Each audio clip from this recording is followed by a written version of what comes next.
কিরে সোহা, সবাই ভিতরে চলে গেল, তুই ওই গাড়ির পেছনে কি করছিলিস? কিছু না, শাড়িটা মনে হচ্ছিল খুলে যাচ্ছে, সেটা ঠিক করছিলাম। তখনই শানও বেরিয়ে এগিয়ে আসলো আমাদের দিকে। হঠাৎ আপু মুচকি মুচকি হাসলো আর বলল, এভাবে হুটহাট শাড়ি খুলে গেলে হবে? নিজের বাড়ি যাওয়া পর্যন্ত ওয়েট কর। আপুর কথা শুনে আমি আশ্চর্য হলাম। মানে? আপু কোনো কথা না বলে শুধু মিটমিটি হাসছিল। তখন শান আমার পাশে এসে দাঁড়ালো। শানকে দেখে আমার চোখ বড় বড় হয়ে গেল। আপু আবার শানের সাথে উল্টোপাল্টা কিছু ভাবছে না তো? ভাবতেই লজ্জায় পড়ে গেলাম। শানকে উদ্দেশ্য করে আপু বলল, ভালো আছেন ভাইয়া? ভালো। কথাটি বলার সময় শান একবার রাগী চোখে আমার দিকে তাকালো, তারপর আবার আপুর দিকে তাকিয়ে বলল, তুমি? আমিও ভালো। আসুন ভিতরে আপনি। তখনই আমি চেঁচিয়ে বলে উঠলাম, শুধু ওনাকে বলছিস কেন? আমাকে বলবি না? তুই কি এ বাড়ির মেহমান নাকি যে তোকে বলতে হবে? আসলে আয়, না হলে ওখানে দাঁড়িয়ে থাক বলি শান আর আপুর ভিতরে চলে গেল। আর আমি এখানে মুখ ফুলিয়ে দাঁড়িয়ে থাকলাম। এত অপমান প্রাণে সয়, কেউ আমার মূল্য বুঝল না কেন? না, বাবার বাড়ি কেউ বুঝে না, জামাইও বুঝে।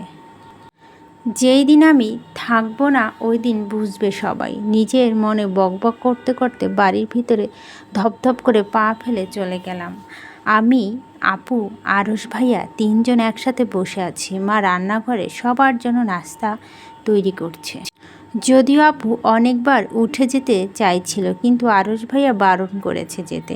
আমি ওদের এসব দেখে মুচকি মুচকি হাসলাম। শানসহ বাকিরা অন্য পাশে বসে বসে কথা বলছে। বাড়ির ভিতরে ঢোকার পর শান অনেকবার ইশারা করছিল ওনার পাশে বসার জন্য, কিন্তু আমি ইচ্ছাকৃত ওনার পাশে না বসে আরশ ভাইয়ার পাশে বসছি। সবার কথাবার্তা মহল বেশ জমে উঠেছিল, যদিও মাঝখানে আমি চুপ। উনি সবার সাথে হেসে হেসে কথা বলছে, বাট কথা বলতে বলতে যে কয়েকবার আমার চোখের ওপর চোখ পড়ছে, সেখানেই হাসি মিলিয়ে চোখে মুখে রাগ ফুটে উঠল। সাথে আমার হাসিটাও মিলিয়ে যাচ্ছে ওনার রাগ দেখে। উফ, আমার কপালে যে আজ কি আছে আল্লাহ জানে। এতটা রাগানো হয়তো উচিত হয়নি। এখানে আর বসে থাকতে পারবো না, ভয় লাগছে ওনাকে চাউনি দেখে। তাই আমি উঠে দাঁড়ালাম। তখনই আরশ ভাইয়া বলে উঠল, কি হলো ভাবিজান, কোথায় যাচ্ছেন? আরশ ভাইয়ার কথা শুনে আপু একটু অবাক হলো, কারণ আপু কখনো ভাইয়াকে ভাবি ডাকতে শুনে। আমাকে তাই একটু অবাক হবেই স্বাভাবিক। এই আরশ ভাইয়াটা না যেন কাজটা ওনাকে করতে বারণ করব, সেটা উনি আরও বেশি বেশি করে করবে। দুপুর বলছিলাম না ভাবি না বলতে, তাই এখন আরও বেশি বেশি করে বলছে, যাতে আমি বিরক্ত হই। দুই ভাই একদম এক, আমার পিছনে লাগা ছাড়া এদের কোনো কাজ নেই। আমি আরশ ভাইয়ার পাশে বসে বললাম, একদম মুখ বন্ধ রাখো, না হলে কিছুক্ষণ আগের কথা মুখ ফসকে বেরিয়ে গেলে তবে বুঝবে মজা করার ফল। আমার এমন শান্ত থ্রেড শুনে আরশ ভাইয়া মুখ চুপসে গেল। আরশ পড়েছে মহাবিপদে। কিছুক্ষণ আগে বন্যা নামে একটা মেয়ের সাথে আরশ কথা বলছিল। আসলে কথা তো না, ফ্লার্ট করছিল, ফোনে রং নাম্বার ছিল তাই ফাইজলামি করছিল। আর ওর বা কী দোষ ছিল? মেয়েটার তো ওর সাথে তালে তাল মিলাচ্ছিল, ব্যাস এটাই। কীভাবে যে সোয়া শুনে নিয়েছে সে থেকে এভাবেই ব্ল্যাকমেল করে যাচ্ছে। আরশ ভাইয়া চুপসানো মুখ দেখে আমি শয়তানির একটি হাসি দিয়ে উঠে দাঁড়ালাম। আপু আমার কানে ফিসফিস করে বলল, ব্যাপারটা কি তোদের বলতো? সেটা তো বরকেই জিজ্ঞেস কর। বলে আমি দ্রুত পায়ে রান্নাঘরে চলে গেলাম। রান্নাঘরে মা কাজ করতে ব্যস্ত। তখনই আমি পিছন থেকে গিয়ে মাকে জড়িয়ে ধরলাম। মা হেসে বলল, এখানে এলি কেন? আবার এখানেই তো বসতে পারতিস। আমি মাকে ছেড়ে একপাশে দাঁড়িয়ে বললাম, না, ওখানে ভালো লাগছিল না তোমাকে ছাড়া। কি এত কাজ করছো বলো তো? সবাই এখানে আড্ডা দিচ্ছে। মা হেসে বলল, এখন তো একটা সংসার সামলাস, এখন বুঝিস না একটা সংসারে কত কাজ থাকে? বাড়ির সবাই আড্ডা দিলেও আমাদের এত সময় কোথায়? মায়ের কথা শুনে একটা দীর্ঘশ্বাস বেরিয়ে আসলো। আসলে মেয়ে মানুষের জীবনটা কেমন অদ্ভুত। যে মেয়েটা একসময় নিজের জিনিসগুলোকে সামলাতে পারতো না, তাকে একসময় ঠিক পুরো একটা সংসার সামলাতে হয়। সবচেয়ে অগোছালো মেয়েটাও একদিন গুছালো হয়। সব সময় নিজেকে নিয়ে ব্যস্ত থাকা মেয়েটা একদিন নিজের কথা ভাবা বাদ দিয়ে নিজে সর্বোচ্চ দিয়ে পরিবারকে নিয়ে ব্যস্ত হয়ে পড়ে। নিজের ইচ্ছা অনিচ্ছাগুলো উপর একদিনও অন্যের রাজত্ব মানতে বাধ্য হয় ভালোবেসে। আসলে মেয়ে অদ্ভুত ক্ষমতা নিয়ে জন্মায়। যদিও আমার উপর এত চাপ আসে না, তবে কথাগুলো তো সত্যি। অনেকটাই পরিবর্তন তো হয়েছে আগের থেকে, সেটা তো বুঝতেই পারি। আমি টেবিলের কাছে গিয়ে জগ থেকে এক গ্লাস পানি ঢেলে মুখে নিলাম। হঠাৎ মা বলল, শানের সাথে কি এখনও আগের মতোই ঝগড়া করিস নাকি উন্নতি হয়েছে সম্পর্কের কিছুটা? মায়ের কথা শুনে আমার মুখ ফসকে সব পানিগুলো বেরিয়ে গেল। কি বলো এখন? কিছুক্ষণ আগেও তো ঝগড়া করে আসলাম। ওনার সাথে ঝগড়া তো আমার মনে হয় না এ জন্ম শেষ হবে। আমি আমতা আমতা করে বললাম, না ওই আর কি, ঝগড়া করবো কেন? এখন তো তোমার দুজনই খুব ভালো আছি। ঠিক তো? আমি মাথা জোরে জোরে ঝাঁকিয়ে বললাম, একদম ঠিক। ঠিক হলেই ভালো, বুঝলি তো? মেয়েদের স্বামী ভালো না হলে জীবনে কোনো সুখ হয় না। আমি হুট করে বলে উঠলাম, সেই দিক থেকে দেখতে গেলে আমি অনেক ভাগ্যবতী। শানের মতো মানুষই হয় না। কথাটা বলে আমি লজ্জা পড়ে গেলাম। কার সামনে কি বলে দিলাম? আমার কথা শুনে মা মাথা নিচু করে হাসলো। হয়তো আমার লজ্জার কারণটা বুঝতে পেরেছে। মা হাঁপ ছেড়ে বলল, যাক, এতদিন তোর মুখ থেকে শানের নাম সুনাম তো শুনলাম, এতে খুশি আমি। এখন মনে হচ্ছে সত্যি ভালো আছিস। আমি জানলাম শান্তকে অনেক ভালো রাখবে। এখন তো জন্য সব চিন্তা দূর হলো আমার। এখন সব চিন্তা সিটিজার জন্য। কি যে হবে মেয়েটার। আর কি কোনো ভালো পরিবারে বিয়ে দিতে পারবো? আমি একটা দীর্ঘশ্বাস ফেলে আমি মাকে জিজ্ঞেস করলাম, কি হয়েছে? কেউ কিছু বলছে? কে কি আর বলবে? স্মৃতি যেই দিন থেকে পালিয়েছে সেই দিন থেকে তো সবাই কথাই শুনতে হচ্ছে। এখন সবাইকে বুঝাবো কি করে কোনটা সত্য আর কোনটা মিথ্যে? আমি মাকে আশ্বাস দিয়ে বললাম, কিছু হবে না মা। সমস্যা যখন শুরু হয়েছে তার সমাধান খুব দ্রুত হবে ইনশাল্লাহ। শুধু একটু ধৈর্য ধরো, সবার মুখই বন্ধ হয়ে যাবে। সেটাই যেন হয়। মা নাস্তাগুলো ট্রেতে সাজিয়ে দিল। তারপর আমি আর মা আস্তে আস্তে সব কিছু এনে ওনাদের সামনে পরিবেশন করে দিলাম। মা আমাকে বলল, সোয়া, সবাইকে একটু সার্ভ করে দে, আমি বাকি কাজগুলো সেরে আসছি। মা চলে গেল। শানের দিকে চোখ পড়তে দেখলাম সে আমার দিকে চেয়ে আছে। আমি দ্রুত অন্যদিকে তাকালাম। আমি আপুকে বললাম, আপু একটু সার্ভ করে দে তো। তখনই আরশ ভাইয়া ফট করে বলে উঠল, কেন, তোমার শ্বশুরবাড়ির লোক সবাই তুমি না সার্ভ করবে? অন্যকে বলছো কেন? আমি আরশ ভাইয়ের দিকে টকমক চোখে তাকালাম আর মনে মনে অকথ্য ভাষায় গালি দিতে শুরু। যখন থেকে বুঝতে পেরেছি শান থেকে পালানোর চেষ্টা করছি, একটা হয়েছে ওনার সাথে, তখন থেকেই এমন করছে। ইচ্ছাকৃত বাঘের সামনে ঠেলে দিচ্ছে। এটা নাকি আমার জিজু বদের হাড্ডি। আমি আস্তে আস্তে সবার দিকে শরবতের গ্লাস এগিয়ে দিলাম। যখনই শানকে দিব তখন আমার হাত অটোমেটিক কাঁপতে লাগলো। শান ভুরু কুচকে বলল, কি ব্যাপার, হাত কাঁপছে কেন? তখন তো এটা আমার গায়ে ফেলবে তুমি। আরশ ভাইয়া পেছন থেকে টোল কেটে হেসে বলল, তাই তো, কি হয়েছে ভাবিজান? আমার কি তোমাকে এই প্রথম দেখতে এসেছি নাকি যে তুমি এমনভাবে ভয় পাচ্ছ? আমি নিজের ঠোঁট কামড়ে ধরলাম, মাথা নিচু করে রইলাম। শাশুড়িমা বললেন, কি বলিস এসব আরশ? সে তখন থেকে মেয়েটা পিছু লেগে আছিস তুই।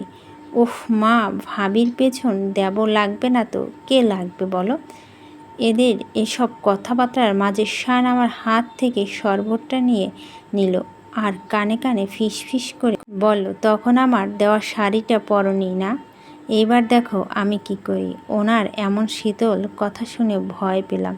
গলায় কিছুটা খুসখুস করছিল। আমি টেবিল থেকে দূরত্ব এক গ্লাস পানি খেয়ে নিলাম।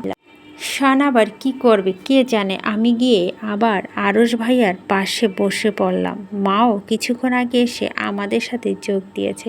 সবাই খাওয়া নিয়ে ব্যস্ত হয়ে গেছে, বাট শান এখনও শরবত ধরে বসে আছে। তাতে আমার কি, আমি আমারটা খাচ্ছি। হঠাৎ শান বলল, কী ব্যাপার সোহা, তোমার হাতে কি হয়েছে? কথাটা বলে উনি আমার কাছে চলে আসলো। আমি আশ্চর্য হয়ে বললাম, কই কী হয়েছে? শান হাতের দিকে ইশারা করে বলল, এই থেকে রক্ত বেরোচ্ছে। আমি হেসে বললাম, কই রক্ত না তো, টমেটো সস লেগেছে। আমার কথা শুনে আরশ ভাইয়া হেসে বলল, ভাইয়া আজকাল বউকে একটু বেশি চোখে হারাচ্ছিস মনে হচ্ছে। আরশ ভাইয়ার কথা সবাই মিটিমিটি করে হাসলো। লজ্জায় কান গরম হয়ে যা আমার। শান বিরক্ত হয়েই বলল, আরশ কি হচ্ছে এসব, বড় আছে এখানে। শ্বশুরমশাই হেসে বলল, তাতে কি, আমরা এখনো বুড়ো হয়ে যাইনি বুঝেছ? শান একটা দীর্ঘশ্বাস ফেলে হেসে বলল, বাবা তুমিও না। কথাটা বলে আমার পাশ থেকে উঠে যেতে নিবে হুট করে সেন্টার টেবিলের সাথে পা ভেজে ওনার হাতে থাকা শরবতের গ্লাসটা উল্টো এসে পড়ল আমার শাড়ির উপরে। আমি পুরো হাঁ হয়ে গেলাম। এটা কি করলেন আপনি? I am extremely sorry, actually I couldn't keep the balance. আমি কটমট চোখে ওনার দিকে তাকালাম। আমি বুঝতে পারছি না, উনি যখন সামনের দিকে ছিল তখন বাবার গায়ে পড়ার কথা ছিল, উল্টো এসে আমার গায়ে পড়ল কী করে? আমি ওনার দিকে সরু চোখে তাকিয়ে বললাম, পা ভাঙার নাকি যে ব্যালেন্স রাখতে পারেন না? আমার কথা শান শীতল দৃষ্টিতে তাকিয়ে তখন আমার বাবা বলে উঠল, এটা কেমন ব্যবহার সোহা? শান সরি বলছে তো, তারপর এভাবে বলা কথা বলছো কেন? আমি মাথা নিচু করে বললাম, সরি বাবা। শাশুড়ি মা বলল, আচ্ছা ঠিক আছে, যা হয়েছে হয়েছে, এইবার গিয়ে চেঞ্জ করে নাও। আমি আর কিছু না বলে উপরে চলে যাওয়ার জন্য পা বাড়ালাম। আমার কেমন জানি মনে হচ্ছে এটা শান ইচ্ছাকৃত কাজ। কি মনে করে পিছনে তাকালাম, তাকাতেই খেয়াল করলাম শান আমার দিকে তাকিয়ে মুচকি হাসছে। আমি রাগি চোখে ওনার দিকে তাকালাম। উনি আমার দিকে তাকিয়ে একটা চোখ টিপ মারল। আমি অবাক হয়ে গেলাম। ওনার কর্মকাণ্ড এতক্ষণে আমি একদম শিওর হয়ে গেছি যে উনি এটা ইচ্ছা করে করেছেন, ওনার পছন্দের শাড়ি পরিনি বলে। কি খারাপ?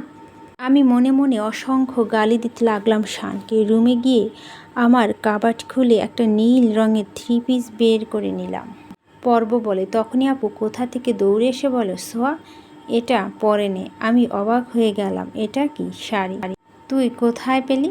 আপু আমতা আমতা করে বলল, আমার শাড়ি নতুন পরিনি এইবারও। উফ, এত প্রশ্ন করিস কেন? পড়তে বলছি, পড়লে পড়, না পড়লে নাই। আমি আপুর হাত থেকে শাড়িটা নিয়ে নিলাম। শাড়িটা দেখতে অনেক সুন্দর, একদম শানের জামার সাথে ম্যাচিং করা, কালো রঙের লাল পাড়ের পুরো কাজ করা শাড়ি। আমার পরনের শাড়ি থেকে শরবত শরবত ঘ্রাণ আসছে। এটা এমনি চেঞ্জ করা প্রয়োজন, তাই দূরত্ব চলে গেলাম ফ্রেশ হতে। শাড়িটা পরে আয়নার সামনে গিয়ে দাঁড়ালাম দেখার জন্য যে আমাকে কেমন লাগছে। তখন পিছন থেকে কেউ এসে বলে উঠল, মাশাআল্লাহ, একদম পুতুলের মতো লাগছে, শাড়িটা এত মানাবে বুঝিনি। কথাটা শুনে আমি ভয় পেয়ে পিছনে তাকালাম। পিছনে ফিরতেই দেখলাম শান দরজার সামনে হেলান দিয়ে 2 হাত বুকে ভাঁজ করে দাঁড়িয়ে আছে। আমাকে তাকাতে দেখি আস্তে করে দরজা বন্ধ করে আমার দিকে এগিয়ে আসলো। ওনাকে দরজা বন্ধ করতে দেখে আমি ভয় পেয়ে গেলাম। আমতা আমতা করে বললাম, আপনি এখানে কি করছেন? এই তো আমার বউকে দেখতে এসেছি। আমি মাথা নিচু করে বললাম, বাড়িতে সবাই আছে, কে কি ভাবছে প্লিজ দরজা খুলুন। এত ভয় পাচ্ছ কেন? আমি কি পরপুরুষ? যে ইচ্ছে সে আসুক না, সমস্যা কি? এরপর আসলে কি বলতে হতো আমি জানি না, তাই চুপ করেছিলাম। শান এসে আমার হাত ধরে আমাকে ড্রেসিং টেবিলের সামনে বসালো। উনি আমার কাছে মুখ নিয়ে এসে বলল, আজকে তোমাকে আমি আমার পছন্দে সাজাবো। আমি অবাক হয়ে বললাম, তাহলে আপনার রাগ পড়ে গেছে? আমার কথা শুনে শান শব্দ করে হাসলো। ভেবেছিলাম তোমার উপর রাগ দেখাবো, বাট আমি হেল্পনেস পারলাম না রাগ করে থাকতে। তোমাকে দেখলে আমার রাগগুলো কোথায় হাওয়া হয়ে যায় জানি না। আমি ওনার দিকে এক দৃষ্টিতে তাকিয়ে থাকলাম। আচ্ছা ভালো যখন বাসবেন তাহলে স্বীকার করেন না কেন? মন খুলে বলেন না ভালোবাসি। আমার চোখ ছলছল করে উঠল। উনি আমার চোখে ইশারা জিজ্ঞেস করলো কি হয়েছে। আমি মাথা নেড়ে কিছু না বলে বললাম। উনি হেসে বললেন তাহলে শুরু করি। আমি ভীত চাউনিতে তাকিয়ে বললাম কি সাজানো। আমি আনমনে বললাম ও। উনি আমার ঘাড়ে হালকা ঠোঁট ছুঁয়ে বলল তুমি কি অন্য কিছু ভেবেছিলে। আমি মাথা নিচু করে বললাম কি ভাবব। এই যে আমি তোমাকে। ওনার বলার ভাবভঙ্গি শুনে আমি দ্রুত ওনার দিকে তাকিয়ে ওনার মুখ চেপে ধরলাম। প্লিজ যা বলছেন বলবেন না। আমি তেমন কিছু ভাবিনি। আমার কথায় উনি আবারও হেসে উঠলেন, যেন খুব মজা পেয়েছে। সত্যি তুমি না একদম পাগলি। একটা মেয়ে সব জিনিসে এতটা হাইপার হয়ে যাও কেন। এইবার দেখি তো আমাকে সাজাতে দাও। আমি চোখ পিটপিট করে বললাম আপনি সাজাতে পারবেন। উনি হাতে আঙুল দিয়ে দেখালেন একটু একটু। এইবার সাজাতে দাও। আমি লাফিয়ে উঠে বললাম প্লিজ আমার পেতনি সাজার কোনো ইচ্ছে নাই। আমি এমনিতে ভালো আছি। উনি ধমক দিয়ে বললেন একদম এক্সট্রা কথা বলবে না। এক্ষুনি এখানে চুপচাপ বসো আর চোখ বন্ধ করো। না হলে এরপর যদি আমি কিছু করি তাহলে আমাকে দোষ দিও না। ওনার কথা শুনে আমি একদম চুপ হয়ে গেলাম। আমার চোখ বন্ধ করলাম। কোনো উপায় নেই। চোখ খুলে নিজেই না নিজেকে দেখে ভয় পেয়ে যাই, সেটা ভেবে ভয় লাগছে। শান সাজানো শুরু করলো একদম নিজের পছন্দের রাজকন্যার মতো। সাজাচ্ছে সোয়াকে নিজের ভালোবাসার সবটুকু অনুভূতি দিয়ে। সাজানোর পর কিছুক্ষণ নিজে চুপচাপ দেখতে লাগলো নিজের পরীকে। ইচ্ছে করছিল একবার ঠোঁট ছুঁয়ে দেবে ওই লাল টুকটুকে ঠোঁটে, কিন্তু না, নিজেকে সামলে নিল। কারণ এখনও ওর পরীকে অনুমতি দেয়নি। আর কারো অনুমতি ছাড়া কাউকে স্পর্শ করা উচিত নয়, সেটা যতই অধিকার থাকুক না কেন। এইবার চোখ খোলো। শানের কথা শুনে আমি চোখ খুলে ওনার দিকে তাকালাম। শান আমার দিকে তাকিয়ে আছে এক গালে হাত দিয়ে। ওনার তাকানো দেখে আমি নিজেই চোখ সরিয়ে নিলাম। শান বলল এইবার আয়নায় তো একবার নিজেকে দেখো। দেখব বলেছেন। শান মুচকি হেসে হ্যাঁ সূচক মাথা নাড়ালো। না থাক, লাগবে না। শান ধমক দিয়ে বলল বললাম না দেখতে দেখো নিজেকে। একটা কথা ভালোভাবে বললে শোনা যায় না। ওনার ধমক শুনে আমি মনে মনে দোয়া মুরুদ পড়ে আস্তে আস্তে আয়নার দিকে ঘুরে তাকালাম। তাকাতে আমি ঢ্যাব ভেবে নজরে আয়নার দিকে তাকিয়ে থাকলাম। কোনো ছেলে মানুষ এত সুন্দর করে সাজাতে জানে বুঝতে পারিনি। চোখে গাঢ় করে কাজল, মুখে হালকা মেকআপ, চুলগুলো ছেড়ে দিয়ে এলটা বেনি ফুলের মালা লাগানো, ঠোঁটে টকটকে লাল লিপস্টিক, 2 হাত ভর্তি লাল কালো রঙের চুড়ি আর হালকা জুয়েলারি। তো এইবার কি পেতনির মতো লাগছে যে এভাবেই দেখছো নিজেকে নিজে। শানের কথা শুনে আমি ঘর থেকে বেরিয়ে আসলাম। এত সুন্দর করে সাজানো কোথায় শিখলেন? শিখতে হবে কেন? আমি কি প্রফেশনাল মেকআপ ম্যান নাকি? তাহলে এত সুন্দর করে সাজালেন কিভাবে আপনি?